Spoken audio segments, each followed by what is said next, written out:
Bonjour et bienvenue à cette nouvelle édition de Midi au Caire. Amorçons notre rencontre avec cette nouvelle concernant le chef de l'État, le président Abdel Fattah el-Sisi, qui a affirmé le plein soutien de l'Égypte à la voie politique de règlement de la crise libyenne dans toutes les instances bilatérales, régionales et internationales. Au cours d'un appel téléphonique avec le président du Conseil présidentiel libyen, Mohamed Al-Manfi, le chef de l'État a souligné son attachement à renforcer la coordination étroite avec la Libye au cours de la période actuelle pour assurer l'unification des institutions libyennes. Le président Assisi a également affirmé le soutien de l'Égypte aux efforts déployés pour le retrait des combattants étrangers de la Libye. Pour sa part, Al-Manfi a exprimé son appréciation aux efforts inlassables de l'Égypte à la Libye depuis le déclenchement de la crise jusqu'à présent.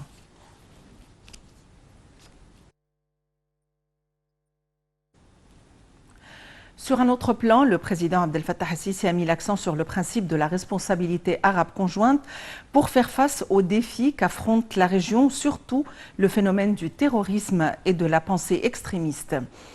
Le chef de l'État a tenu ses propos lors de son discours adressé via visioconférence aux participants au forum des chefs des renseignements arabes tenu au Caire.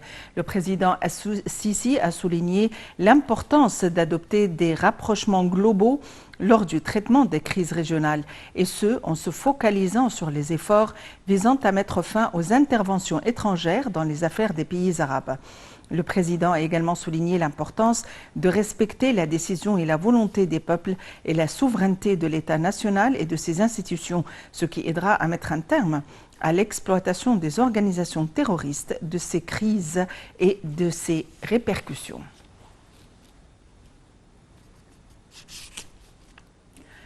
Sur un autre plan, le chef de l'État, le président Abdel Fattah el-Sisi, a reçu hier un appel téléphonique de la part du président français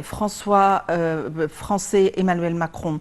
Le porte-parole de la présidence, l'ambassadeur Bassam Radi, a déclaré que l'entretien a porté sur les préparatifs en cours pour accueillir la conférence internationale sur la Libye à Paris qui aura lieu ce mois-ci.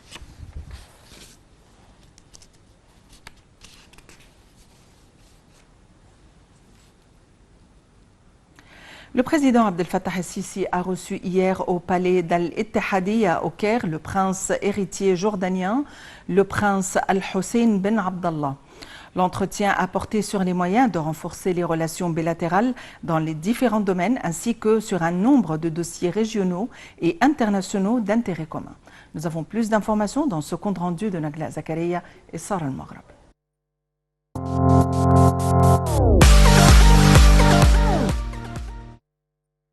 Le président Abdel Fattah el-Sisi s'est entretenu hier au palais présidentiel d'Al-Ittihadiyya au Caire avec le prince jordanien, le prince héritier Al-Hussein bin Abdullah. Au cours de l'entretien, le chef de l'État a chargé le prince héritier jordanien de transmettre ses salutations au roi Abdallah II.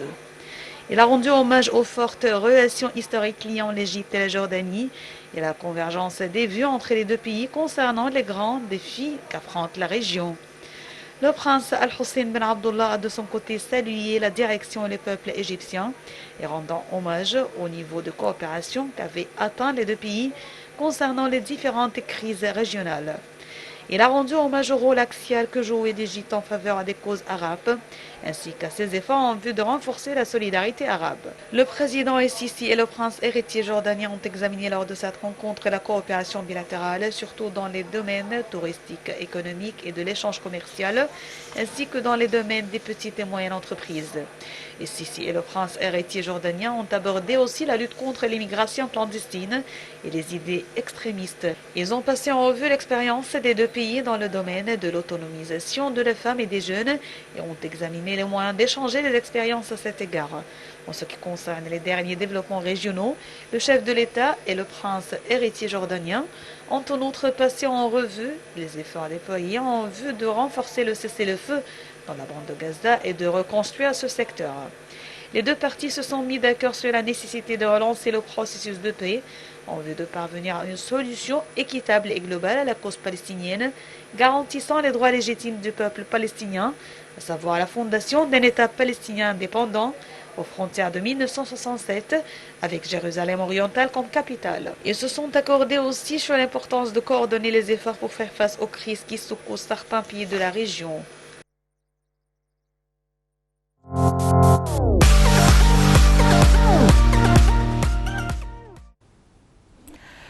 Le chef de la diplomatie, Sameh Choukri, a lancé avec son homologue américain Anthony Blinken les travaux du dialogue stratégique entre le Caire et Washington. Selon le chef de la diplomatie, cet événement a restauré l'élan des relations bilatérales. Nous avons plus d'informations dans ce compte rendu de Sarah Al-Maghrabi.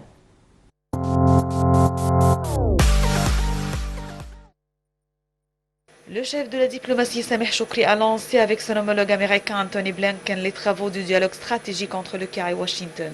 Lors d'une conférence de presse, M. Choukri a souligné l'importance du partenariat entre l'Égypte et les États-Unis pour maintenir la paix et la stabilité dans la région. Il a indiqué que l'Égypte accorde un intérêt primordial aux droits politiques et culturels, soulignant que chaque pays a ses propres caractéristiques dans les domaines des relations sociales, religieuses et culturelles. De son côté, le secrétaire d'État américain a affirmé que le dialogue stratégique entre le Caire et Washington revêt une importance majeure pour faire face aux divers défis. M. Blinken a souligné que l'Égypte a joué un rôle majeur dans le processus politique en Libye, que le Caire et Washington partagent les mêmes craintes concernant la lutte contre le terrorisme dans la région. M. Blinken a par ailleurs indiqué que les États-Unis investissent plus de 40 milliards de dollars en Égypte dans le domaine de la coopération économique. Toujours au cours de sa visite à Washington, le ministre des Affaires étrangères, Sameh Choukri, a examiné au téléphone avec le sénateur américain les relations bilatérales entre l'Égypte et les États-Unis. Cette conversation s'inscrit dans le cadre de l'intérêt à établir une communication avec toutes les sphères de décideurs aux États-Unis.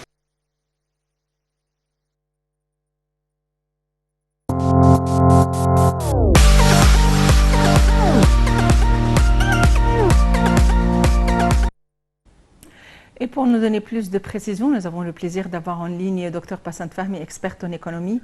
Dr Passant Fahmi, bonjour et bienvenue avec nous. Bonjour madame, merci beaucoup. Dr Passant Fahmi, un dialogue a été relancé entre le chef de la diplomatie Sameh Choukri et le secrétaire d'État américain Anthony Blinken. Et nous parlons ici de dialogue stratégique entre le Caire et Washington. Quelles sont les perspectives de ce dialogue? Ce dialogue est très important parce qu'il y a beaucoup de problèmes dans la région et dans le monde où les relations stratégiques, et je répète stratégiques, entre les États-Unis et l'Égypte sont très importantes. La coopération entre ces deux pays, les États-Unis c'est un pays très grand sur le niveau mondial, l'Égypte dans la région, surtout la région méditerranéenne, l'Afrique et les régions occidentales, nous avons un rôle très important à jouer. Mais la coopération avec les États-Unis pour trouver des solutions pour les problèmes majeurs, par exemple le problème palestinien, ça c'est un problème compliqué qu'on doit trouver une solution pour le résoudre. Il y a aussi le problème de la stabilité de la région, sur ce qui se passe en Libye, au Liban, la Syrie, le Yémen, tous ces problèmes-là. Et aussi il y a des problèmes en ce qui concerne le changement du climat. Et les pays en voie de développement ont besoin d'être développés et une coopération entre les deux grands pays doit être mise en place pour aider à résoudre ces problèmes. Alors, c'est une relation stratégique, c'est-à-dire nous avons des problèmes à résoudre ensemble et un rôle très important à jouer pour trouver des solutions pour les problèmes de la région. Nous avons des visions et des perspectives communes quant aux défis qui se posent à la région du Proche-Orient. À leur tête, la question libyenne, et il y a le terrorisme et bien sûr la question palestinienne. Qu'en est-il et la question libyenne? Quel est l'impact de cette question sur la région et quelle est la vision commune entre les deux pays quant à ce propos? Écoutez, madame, s'il n'y a pas une stabilité dans cette région, le monde va aller dans des, comme on appelle, des voies trop compliquées. La Libye, c'est un pays très important. C'est sur la Méditerranée, c'est l'entrée aussi vers l'Afrique. Elle joue un rôle très important. Et on ne peut pas continuer à accepter ce qui se passe en Libye. Il n'y a que des groupes qui s'entretuent entre eux. La stabilité est dangereuse, non seulement pour l'Égypte, mais aussi pour la Méditerranée et pour les pays qui entourent la Libye, pour l'Afrique. Alors là, les relations entre l'Égypte, la relation stratégique entre l'Égypte et les États-Unis, c'est-à-dire nous allons ensemble trouver des solutions applicables. Et ça, c'est très important pour combattre le terrorisme, la famine les problèmes d'immigration illégale. C'est une longue liste. Et aussi, j'ajoute, le changement du climat va créer des problèmes trop compliqués pour le monde entier et spécialement pour la région. Alors, et aussi, si on ajoute le problème palestinien, ça doit s'arranger parce que ça a pris beaucoup de temps. On ne peut pas continuer comme ça. Et aussi, le Liban, et la Syrie, le Yémen, c'est une longue liste. Mais les États-Unis, avec l'Égypte, peuvent mettre en place des solutions applicables qui peuvent vraiment assurer la stabilité dans cette région. Sinon, honnêtement, les résultats vont être catastrophiques. Alors, notre relation avec les États-Unis ont été toujours des relations stratégiques, c'est-à-dire qu'on résout on trouve des problèmes pour on trouve des solutions pour les problèmes stratégiques ensemble pour la stabilité, non seulement de la région, mais aussi de la Méditerranée et honnêtement du monde entier. Oui, concernant les investissements, quels sont les principaux investissements américains ici en Égypte? Non, les États-Unis sont présents en Égypte depuis des décades. Et il y a beaucoup d'investissements, et surtout sur le côté technologique. Si on commence par les banques, le système financier a été toujours en coopération avec les grandes banques multinationales.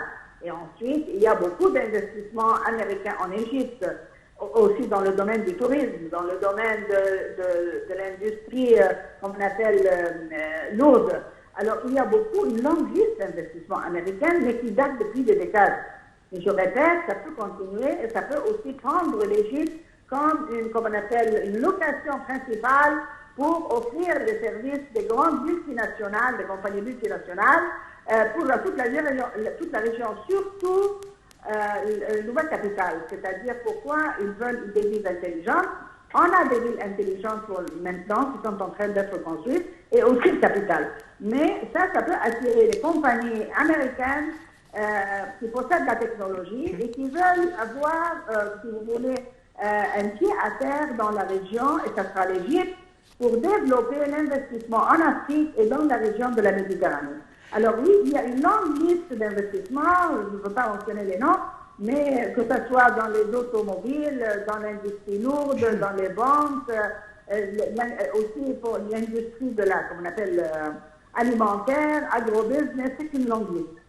Et Inch'Allah, ça va avancer davantage parce que les États-Unis, c'est un grand pays et on a intérêt à coopérer avec ce pays-là pour toujours. Et aussi, non seulement pour le bien de l'Égypte, mais pour le bien de l'Afrique et la région. Docteur Passan Fahmi, vous êtes experte en économie. Merci d'avoir été avec nous aujourd'hui. Nous passons à un autre dossier, celui le dossier égypto-israélien. L'Égypte et Israël ont convenu d'accroître le nombre de soldats égyptiens postés à Rafah, qui est un terminal frontalier. La gestion des forces armées autour de Rafah est encadrée par le traité de paix signé par les deux pays. La décision a été prise dans le cadre des efforts de l'Égypte pour préserver la sécurité nationale et sécuriser la frontière dans le nord-est frontalier de la bande de Gaza.